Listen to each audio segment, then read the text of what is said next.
All right, well, the Yanmar has about 165 hours on it now. It's a VIO50-6. I believe it's a 2019 or 20. I don't know. I don't remember. You'd have to look at I'd have to look back at the video and see when I made it. I don't know what they call this one.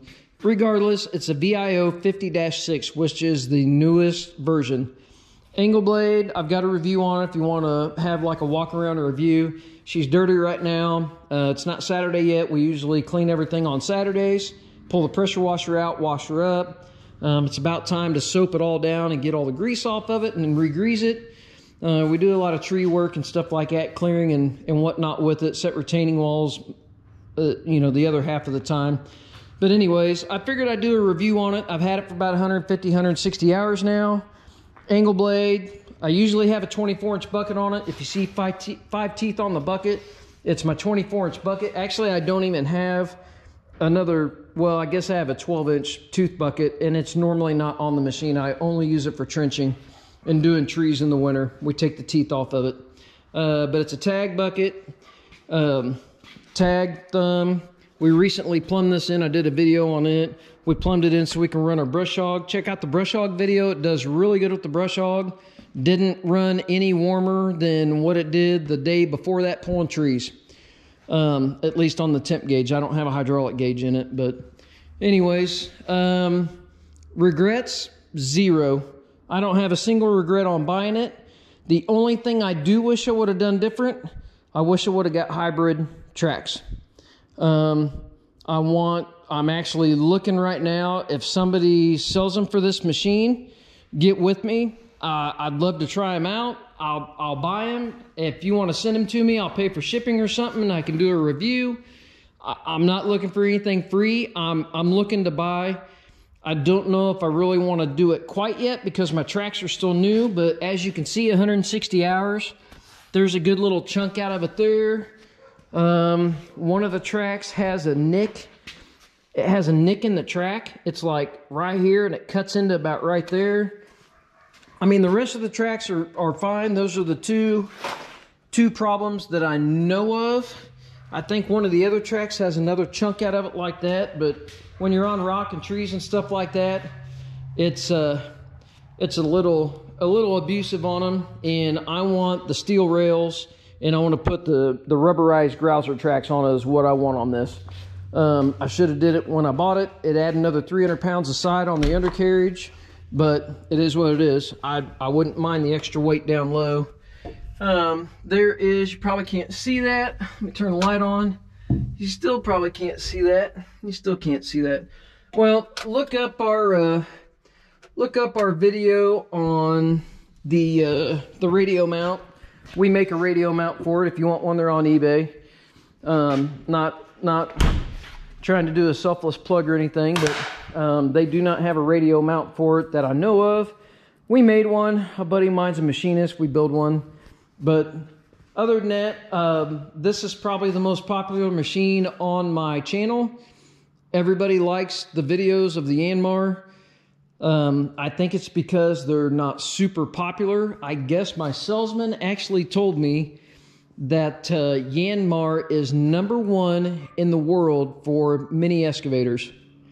Take it as you will. It might be a ploy. He's already sold me one, so he doesn't have to sell me one. But I'd believe it. I'm an avid deer Hitachi guy. I like the deer and Hitachi minis. I think they're kind of the one to beat. Bobcat are way expensive, and honestly, I don't think they perform like a deer Hitachi machine.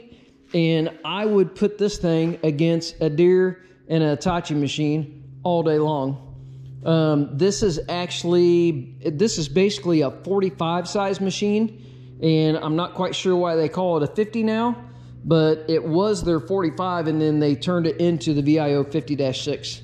Or, well, they had some 50s, but it used to be the 45 is what I was told.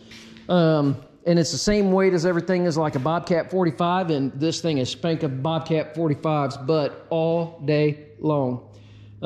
Everybody's got their own opinion, but I ran both of them, and I literally had them out here trenching. I would trench with one. I trench with the other one right next to it in the same ground at my house.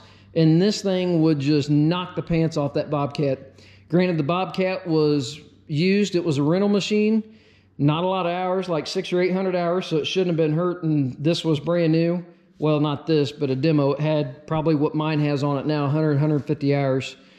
And I demoed a 55. I liked the 55. I just didn't feel like I needed the extra size. So, like I said, the only regret, and I wouldn't even call it a regret, the only thing I wish I would have thought about is the tracks. I would have done steel rails with, they call them hybrid tracks now, Midwest Equipment. They've got the style I like. Some of them have like steel tracks with like a street shoe that goes onto the cleat. I don't want that. I want the actual grouser tracks, rubberized, you know, nice thick rubber. 4 bolts hold them on. If somebody sells them, send me an email, message me. I'm looking. Sell me the rails. If you've got the rails, I'd gladly buy the rails. Midwest Equipment has the pads. Anyways, but I figured I'd do a review. This is her in all her glory. I haven't even touched up the blade. My floor's, got a high spot in it. That it's the blade's not bent. I have a hump. I know I have a hump in here. Anyways, but the cutting edge is still like new. The bucket's tight. Everything works as it should. The thing just rock and rolls. I mean, we pushed over a good sized walnut tree the other day. It's a great machine. If I had any advice, if somebody doesn't quite want something this big, I would look really hard at the SV40. It would have been a very, very, very hard decision on this or that SV40, because to me, I saw a 40 and a 35 next to each other. Well, the 40 looked like it had this undercarriage on it.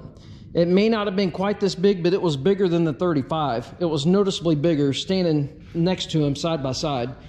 The 40 is a minimal tail, which to me, it wouldn't be a big deal.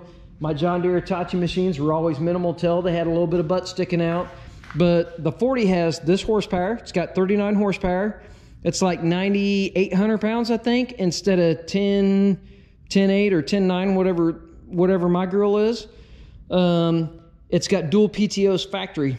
So you can have your thumb plumbed, and then you don't have to have this. You still have your shutoff valve for your thumb. If you want to shut your thumb off, you have a secondary circuit. So secondary circuit means you could, if you wanted to, for some reason they say, oh, you could run a breaker and still use your thumb. I don't know why you'd need to do that, but if you needed to, you could. Still has the pin grabber and all that. It comes in red now. It's red and gray instead of yellow. I wish they'd make a color. Need to make it this color. See that gray? I like that molly grease. We need to make an excavator that color so you don't see all this damn grease. Anyways, there you go, Yanmar. Make your boom gray so you don't see all the grease on it. Make it that color right there and we'll be good. I'll buy another one. But you may look at that SV40, and I might actually, I might get with my dealer and see if I can demo one to do a review. Maybe get it out on a job, have this one out and have him bring that one out for a couple hours or something and see kind of how they dig. It'd be a really hard choice now that I look at the specs on it, because 39 horsepower, 9,800 pounds, it's 1,000 pounds lighter than this. If it's the same undercarriage, and obviously it's not the same size boom and stuff. I think it's like 11.4 dig depth or something. This is 10.3 or 12.3 or something like that, 12.1. Don't quote me. It's somewhere around there. Basically, I bought this machine because I needed the reach out. I was always a couple feet short. With this, I mean, obviously you're never going to reach everything you want to, but I don't find that I'm short on it, and it's nice and light. Throw it on a 14K trailer. It literally rock and rolls. I mean, I would put it against a cat. I'd put it against a deer. Most companies don't have this size, so you'd have to put it against like an E45 Bobcat, maybe a Takeuchi might have something this size. Cat maybe, because they got like a 303.5 and 304.7, whatever they are. It, make it a 50 size machine so you can compare it to something. Anyways, but there's the review. Absolutely, I do it 100%. The window tint, everybody asks about window tint, but the windshield's 20. I tinted exactly like I did. I think the side windows are 35, or maybe the back's 35, because I was worried about being able to see. Now, if I don't have the lights in the shop and it's dark, I back it in here. It's kind of hard to see out back because you can't see. I try to see in my mirror and you can't. It looks like actually maybe the back glass is 35. I don't remember. I've got a video on it. If you take a look at the video, I tell you what it is. But I'd tint the whole dang thing 20% again. If I did it again, I'd tint everything 20%. Maybe the windshield 5, because you're always looking into the sun. Because you can always roll the window up in this and have the heat blasting and all that. But anyways, those are the questions I normally have. The Kubota is 20% all the way around. I didn't tint the lower windows. It's a SVL65-2 wide track. She's a wide track girl. I have a review on it, so if you want to take a look at it, I don't know, I guess you can see the tracks kind of. Those are Camso SDs, Sam David. Awesome machine. Check out the review on it. But anyways, there's a review on the Yanmar. I'd absolutely buy it again. If you guys have any questions, let me know. It runs a brush hog great. It does everything really good. It's just an awesome machine. I love it. Thanks for watching. Please like and subscribe. Any questions, just shoot them to me. Again, if you want a radio mount, it's the same as my channel on YouTube. It's Skidco on eBay. You can check them out. It's a universal radio mount that fits anything that you can bolt it to, and you put the Jensen radio on it. But anyways, have a good day, and I hope you enjoyed the video.